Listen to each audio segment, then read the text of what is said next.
The process starts by downloading videos and images off the internet of the people whose faces you want to swap. So in this case, I'm doing Theresa May, so I'm searching for a part of this interview where her face is unobstructed, and I can get some good clear facial data. Here you can see I find some at the beginning, a minute-long segment, and using this online program specifically, I can trim out that minute segment at the beginning and only download that part of the video. This saves on download time and just helps on cutting down time wasted on trimming down videos and such. After the video is downloaded, it is imported into Adobe Premiere Pro, which is the program that I use to trim out the parts of the video that I don't need, such as if, in the case of this interview, I trim out the interviewer's face because I don't want his facial data going into the algorithm. So I trim out just the parts of Theresa May, and then delete out all the images that I don't need.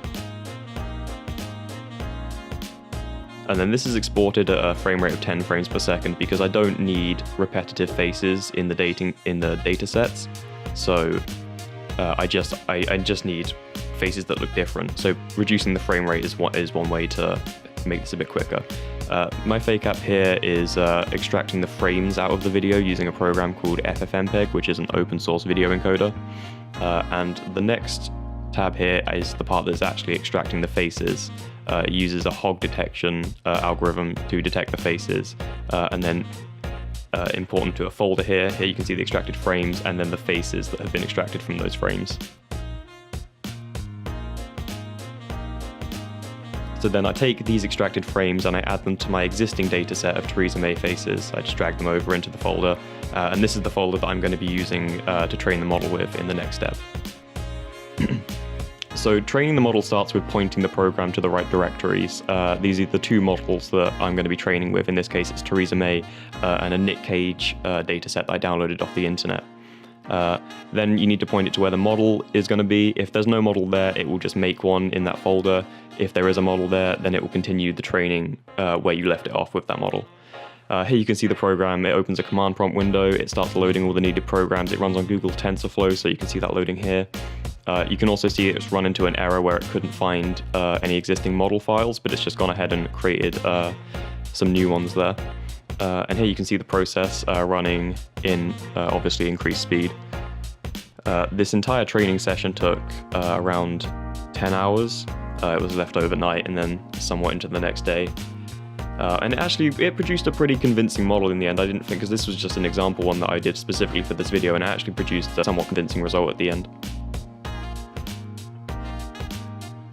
So the two windows that are open right now are the live view window, which you can see in the center there.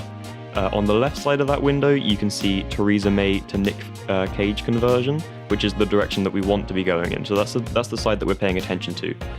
On the right-hand side, you can see it trying to convert in the opposite direction because the DeepFake process is actually a two-way process. And if you have detailed enough data sets on either side, then you can convert videos in both directions using the same model. So I could convert a film with Nick Cage in it to a film with Theresa May in it, and I could convert a parliamentary speech by Theresa May into a parliamentary speech by Nick Cage, both using the same model, provided it was trained well enough using both sides. The second window on the left is the command prompt window, and this is displaying the loss value A and loss value B. Again, this corresponds to the direction of the swap. A is the one that we want to be paying attention to in this scenario, as it's Theresa May to Nick Cage swapping. But if you wanted to pay attention to both directions, then you would pay attention to both of these values.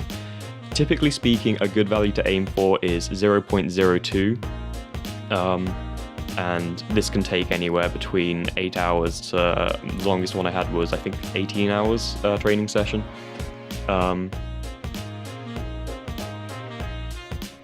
And even when it gets to that 0.02, it's not necessarily guaranteed that it will be accurate.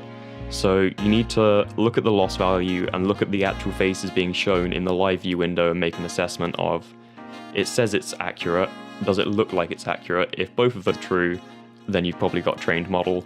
If it's displaying a low loss value, but the live view doesn't quite look right, then there's probably an issue with the data sets. The faces aren't detailed enough, they're not high res enough, there's not enough of them, or something like that. It basically means you need to go back to your data set and look for things that aren't right, faces that shouldn't be there, things like that.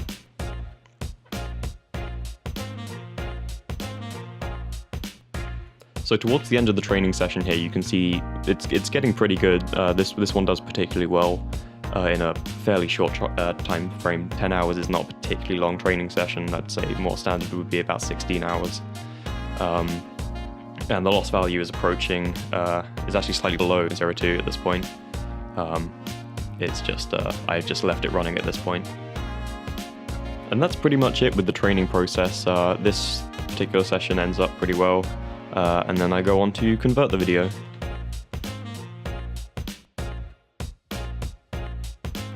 So the process of converting the video is very straightforward. It's very similar to training it. Here you can see I've got a video of Theresa May that I'm using as my video that I'm converting. It's simply a matter of pointing deepfakes to where the video is, telling it where you want it to put it when it's done, pointing deepfakes to where the model you trained is. And then there are some settings. In this example, I just used what's called seamless mode, which is sort of like an automatic mode that kind of fixes everything for you. It adjusts all the settings. I do get more in-depth in my testing phases, but for this example, I just went with seamless mode because it handles most of it for me, and the only downside is sometimes you get some flickering around the edges of the faces, but for this example purposes, it's fine as is.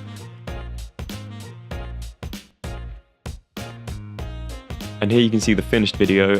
That flickering around the edges is because of seamless mode, and that can be fixed with some tweaking of the settings. But overall, for a 10-hour training process, this is not a bad convert. Yeah, this is a pretty successful example.